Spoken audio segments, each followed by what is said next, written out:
Madame, Monsieur, bonsoir et bienvenue à votre émission Appalaches en quelques mots.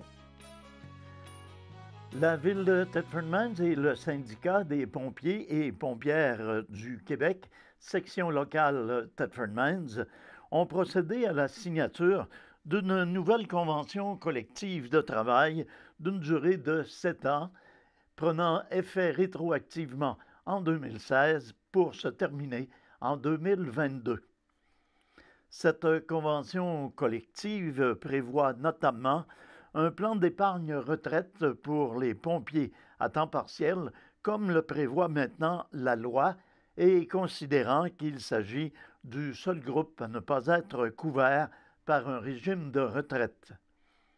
La Ville convient ainsi de verser dans le plan d'épargne pour et au nom de chacun de ses salariés une somme équivalente à celle versée par ces derniers pour une cotisation annuelle maximale variant de 1,5 à 1,75 La Convention prévoit également des augmentations salariales de 2,3 pour l'année 2016 et de 2,4 pour l'année 2017.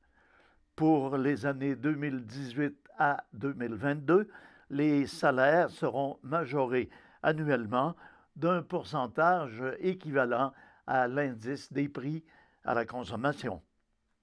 Comme l'a précisé M. Olivier Grondin, directeur général de la Ville de Thetford, il s'agit là d'une première pour la Ville, alors qu'elle convient pour la première fois d'une convention collective de 7 ans avec un groupe d'employés.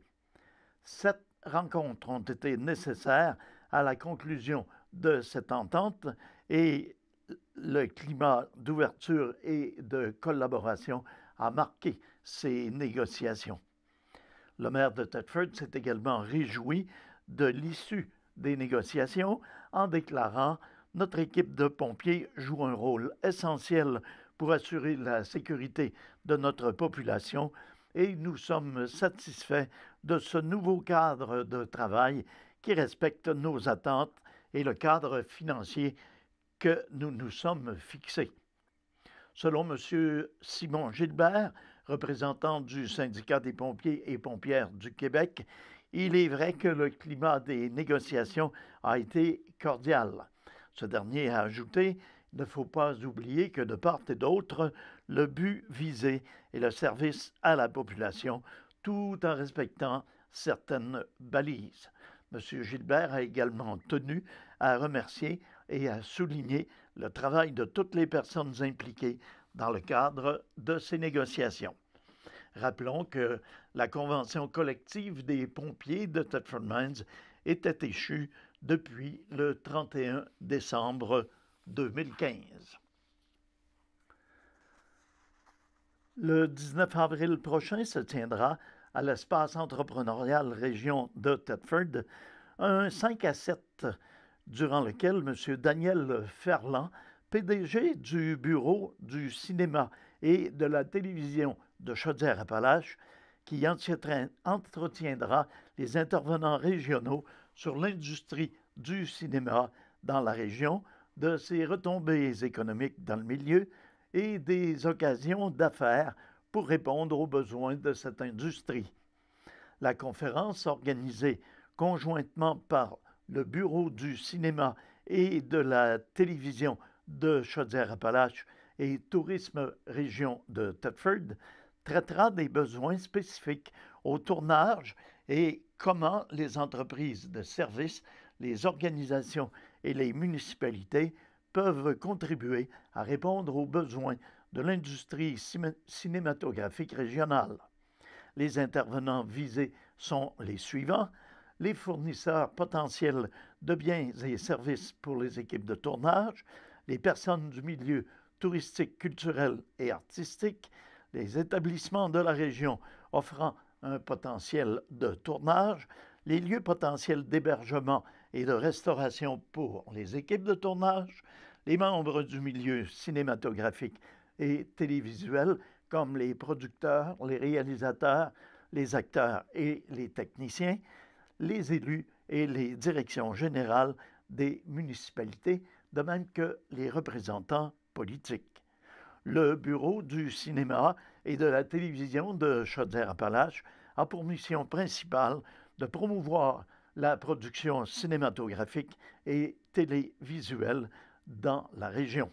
L'accueil commence par la proposition de lieux de tournage et l'accompagnement sur les sites repérés. Puis, le bureau offre son aide pour les demandes de permis avec les autorités, ainsi que pour créer un lien avec les commerçants, les citoyens et les médias. Il réfère ensuite vers les banques de ressources humaines, matérielles et techniques sur le territoire. Les bureaux de ce genre sont présents dans toutes les grandes villes et régions du monde. Le conseil d'administration d'Héritage Centre-Ville est heureux d'annoncer la nomination de Mme Margot Setlaqui-Blouin à la présidence de l'organisme. Cette nomination est effective depuis le 14 mars dernier. Membre du conseil d'administration d'Héritage Centre-Ville depuis 4 ans, Mme Setlaqui-Blouin est une jeune femme d'affaires très prometteuse pour la région. Elle a notamment été nommée présidente de l'entreprise familiale centenaire Setlaqui récemment. Je suis très contente de prendre la relève à la présidence d'Héritage Centre-Ville. L'organisme est en pleine croissance et nous avons un conseil d'administration qui est prêt à relever les défis des prochaines années. Je voudrais d'ailleurs remercier M. Yves Kerouac qui a énormément donné de son temps dans les dernières années pour amener notre organisme jusqu'où il est présentement. La revitalisation du centre-ville est un enjeu qui me tient à cœur, non seulement en raison de mon commerce, mais aussi comme citoyenne. Le centre-ville, c'est le cœur d'une région, un endroit de rassemblement et d'animation. Notre organisme travaille très fort pour dynamiser à nouveau ce secteur, de souligner Mme Setlaqui-Blouin. L'année à venir sera l'une des années les plus importantes pour Héritage Centre-Ville, notamment grâce à la réalisation du plan particulier d'urbanisme avec la ville de Thetford Mines, la création de la place des Jeux Desjardins pour la 53e finale des Jeux du Québec, la création de la deuxième phase d'illumination du centre-ville, le suivi du dossier de la phase 2 du centre historique de la Mine-King et la continuité des activités que nous retrouvons tout au long de l'année pour animer le centre-ville. Nous sommes convaincus que Mme Setlaqui-Blouin saura maintenir le dynamisme au sein de l'organisme et ainsi assurer un bel avenir à notre centre-ville. En opération depuis l'an 2000, Karting Paintball Thetford annonce la fermeture de ses installations et l'arrêt complet de l'ensemble de ses opérations à Thetford Mines. Bien impliquée dans le développement de la région depuis des années, la famille Gosselin a pris cette décision à la suite de la conclusion d'une entente concernant la vente du terrain pour favoriser l'expansion d'une entreprise locale. D'ailleurs, une annonce suivra prochainement à ce sujet. La transaction demeure confidentielle pour le moment. La direction de Karting Paintball Thetford travaille présentement dans un projet de relève et de relocalisation des opérations de Karting Paintball Thetford dans la MRC des Appalaches. Le président Louis Gosselin a déclaré « Nous sommes très fiers d'avoir construit ici, à Thetford, l'un des plus beaux centres de karting au Canada. Nous l'avons opéré avec passion et nous avons travaillé sans relâche à offrir les plus hauts standards de qualité depuis près de 20 ans. Nous pratiquions ce fabuleux sport depuis 1985, mais nous nous tournons maintenant vers de nouveaux projets. Nous en profitons pour remercier tous nos employés qui ont fait que Karting Thetford a été le coup de cœur touristique et l'attraction numéro 1 en région depuis plusieurs années.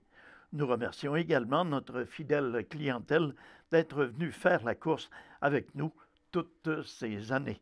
M. Gosselin a ajouté qu'il est bien fier d'avoir vu performer à Thetford lors des championnats provinciaux de futurs champions tels que Andrew Ranger en NASCAR et Lance Stroll maintenant en Formule 1. Aucun commentaire supplémentaire ne sera émis pour le moment. Les propriétaires désirent encore une fois remercier leur fidèle clientèle durant toutes ces saisons. Pour ceux et celles qui auraient en leur possession des certificats cadeaux toujours valides, ils seront contactés personnellement à ce sujet. La classique de billard des Appalaches présentera sa 10e édition du 17 au 21 mai prochain dans l'aréna de Black Lake à Thetford Mines. Pour cette occasion, et également dans le but de consolider la notoriété de ce populaire événement, les organisateurs ont obtenu le titre de championnat provincial de la Fédération québécoise des sports de billard. Plusieurs nouveautés seront au programme pour cette édition.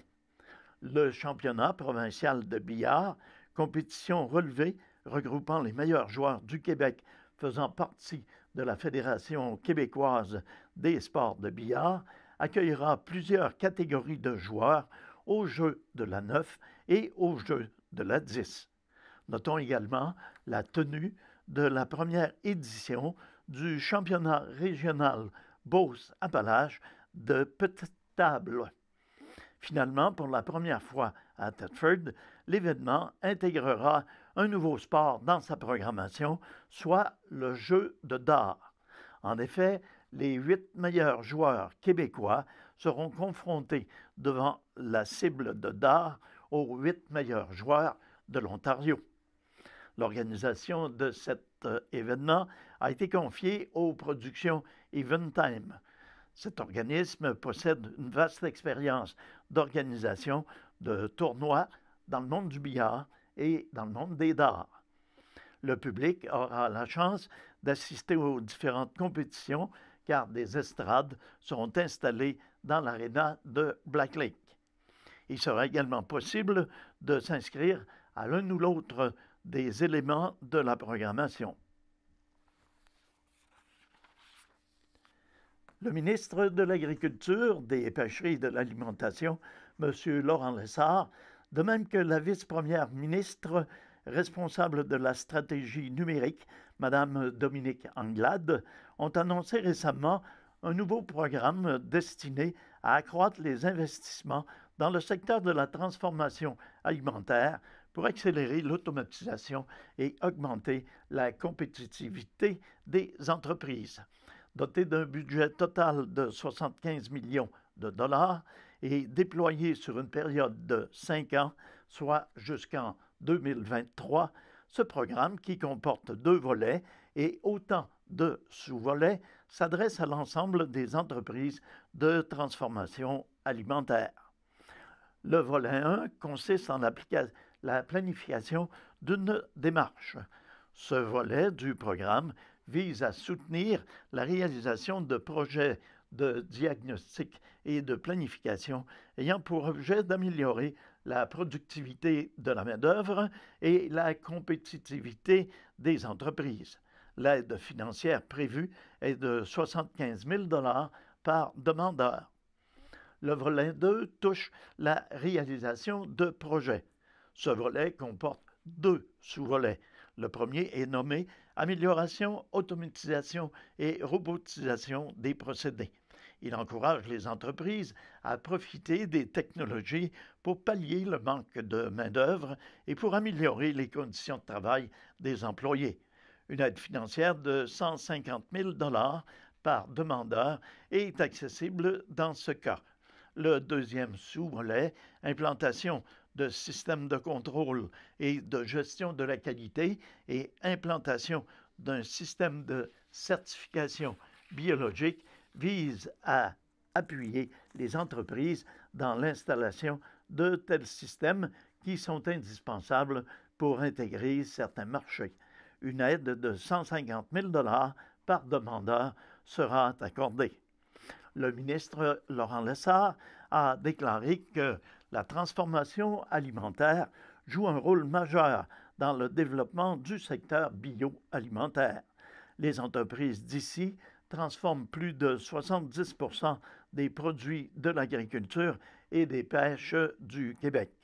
On m'a parlé d'efficience, de performance, de concurrence, de rareté de main-d'œuvre. Nous avons entendu le message et travaillé à trouver la meilleure avenue pour soutenir une industrie qui est bien ancrée dans la vie de tous les Québécois. Cette industrie génère des retombées économiques considérables, aussi bien en matière d'emploi que sur le plan de la valeur ajoutée, ainsi que pour le développement et la stabilité économique de nos régions. Ce nouveau programme contribue à l'atteinte de 4 des 7 cibles dans la politique bioalimentaire du Québec, à savoir le développement de l'agriculture biologique, les exportations, le développement durable et le soutien des investissements. Cette annonce ne pourrait qu'être bénéfique pour notre région. En 2017, le secteur de la transformation alimentaire a effectué des livraisons dont la valeur totale s'élève à près de 29 milliards de dollars. Il génère plus de 69 000 emplois dans l'ensemble du Québec. Ce sont 70 des produits marins et agricoles québécois qui sont transformés au Québec. Et parmi les 8 milliards de dollars d'exportation de produits bioalimentaires, 80 constituent des aliments transformés. L'arrivée du printemps, si jamais il arrive, annonce la présentation d'une nouvelle exposition à la Station des Arts, soit celle de l'artiste Martine Cloutier, intitulée Art Nature. Présentée jusqu'au 13 mai prochain, l'exposition regroupe plus d'une quarantaine d'œuvres captivantes. Artiste peintre autodidacte, Martine Cloutier est originaire de Thetford Mines. En 2017, elle a été reçue membre de l'Institut des arts figuratifs. Depuis plus de 20 ans, cet artiste puise son inspiration de la nature, cette force tranquille et vraie qui la nourrit. Elle se définit avant tout comme une peintre contemplative, silencieuse et imprégnée. C'est toutefois la passion et la fougue qui se dégagent de ses œuvres. Depuis sa plus tendre enfance, le dessin est une grande passion pour elle et devient rapidement la principale source d'inspiration de son art et de ses œuvres.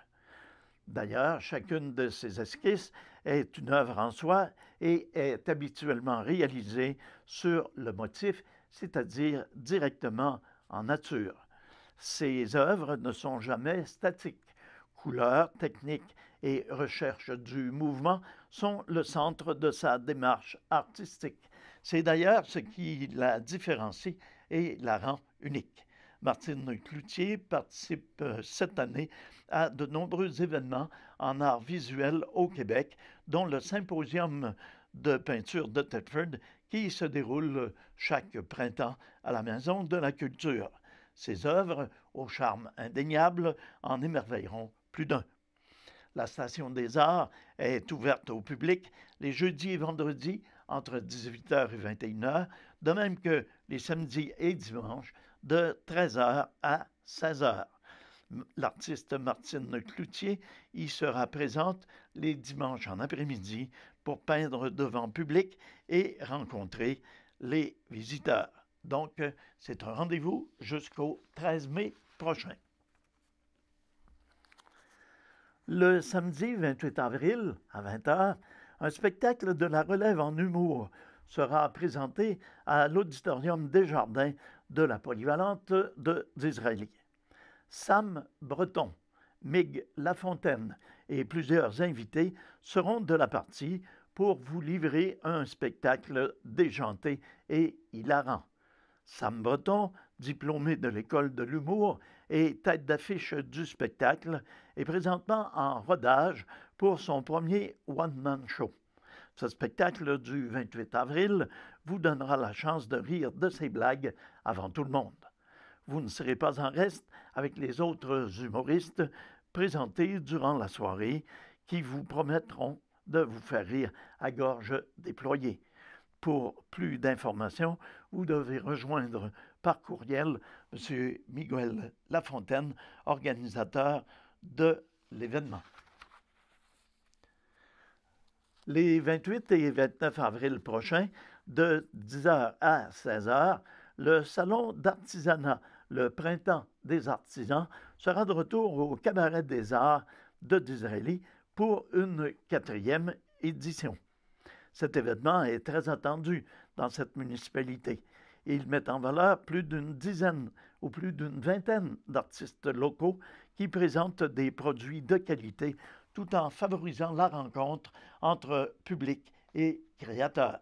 Cette année encore, l'accès à ce salon est gratuit et les visiteurs pourront trouver sur place des produits très variés allant des vêtements aux bijoux en passant par des produits alimentaires. Le Printemps des artisans est organisé par Mme Louise Labonté en collaboration avec la ville de Disraeli. Mme Labonté se dit très heureuse de participer à l'organisation de ce salon, un véritable succès qui croît en popularité d'année en année. Elle invite d'ailleurs la population à participer en grand nombre. Les élèves de l'école Saint-Nom de Jésus pourront profiter d'une bibliothèque revampée puisque la direction de l'établissement vient de conclure un partenariat avec la municipalité de Beaulac-Gardebey. En effet, la municipalité a choisi de contribuer à la hauteur de 6 000 $ pour la mise en place d'une bibliothèque moderne et rafraîchie à l'école Saint-Nom de Jésus. En plus de 6 000 livres qui seront maintenant disponibles, la bibliothèque misera sur un mobilier neuf et un système informatique de gestion.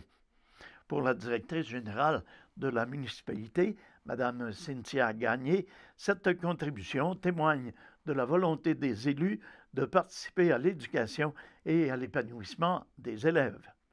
Les membres du conseil municipal m'ont mandaté pour assurer notre participation à ce projet et nous sommes fiers de cet effort qui permettra d'augmenter l'offre de services à l'école, de mentionner Mme Gagné. Convaincu que cette aide financière contribuera à mieux outiller son école pour aider les élèves à aimer la lecture, le directeur, M. Manuel Granger, est ravi de la collaboration de la municipalité. Nous sommes évidemment très heureux de la confiance manifestée par les autorités municipales dans ce projet et nous les remercions au nom des élèves, de leurs parents, ainsi que du personnel et du conseil d'établissement. La recherche démontre sans équivoque que la lecture est un élément et un atout de tout premier ordre dans la réussite éducative des enfants. Avec cette nouvelle bibliothèque, nos élèves en seront les véritables gagnants, d'affirmer M. Granger.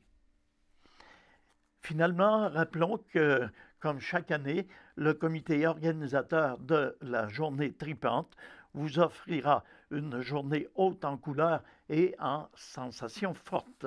Effectivement, la 36e édition sera célébrée le samedi 14 juillet et les organisateurs invitent petits et grands à y participer. Le nombre de participants a été limité à 1000 et cette année, l'âge d'inscription minimal a été fixé à 16 ans.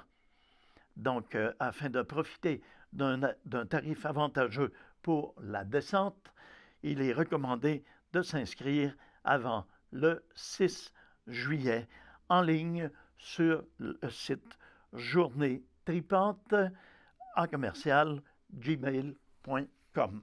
Je parle plutôt d'adresse et non de site. Alors voilà, c'est ce qui met un terme à nos informations pour cette semaine. Je vous invite à être des nôtres la semaine prochaine pour une autre édition d'Appalaches en quelques mots. Je vous remercie d'avoir été des nôtres et je vous invite à rester à l'écoute. Nos émissions se poursuivent. À tous et à toutes, une bonne semaine.